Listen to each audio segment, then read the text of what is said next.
ఒకసారి ఒరిజినల్ ఖురాన్ ఎక్కడ ఉందో ఇప్పుడు సార్ లేదు, జస్ట్ ఒక రిఫరెన్స్ కోసం చదవండి. The original Quran is not kept in one place.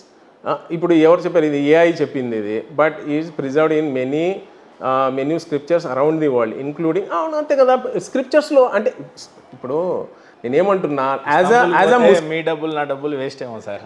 ఏమంటారు? ఇస్తాంబుల్లో ఎందుకు సార్ మనం చెక్ చేస్తే నేను పెట్టుకుంటానండి టికెట్లు, నేను పెట్టుకుంటానండి. మీ డబ్బులు కూడా వేస్ట్. ఎందుకు వేస్ట్ అండి?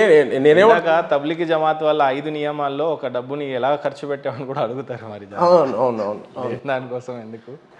రైట్, ఇప్పుడు హ్యాపీగా ఒక విషయం అడుగుతాను సార్. నేనే అంటే మీరు ఏమంటున్నా, ఈ టాపిక్ అయిపోయింది.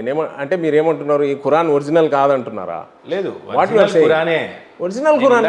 దాని డిస్కషన్ హోలీ ఖురాన్ అని నేను కూడా విశ్వసిస్తున్నాను. కాకపోతే ఇది మనకు జ్ఞానం బోధించేటప్పటికి ఈ టెక్నాలజీ అనవసరంగా ఇప్పుడు ఖురాన్ ఫోన్లో కూడా దొరుకుతుంది. అప్పుడు ఖురాన్ పేపర్లో కూడా దొరికింది. అట్లా ఖురాన్గా అవతరించి ఒక బుక్గా వచ్చింది. అంతేగాని దైవ గ్రంథం అనేది బుక్ కాదు, యానిమల్ దాని మీద రాశారు అనేది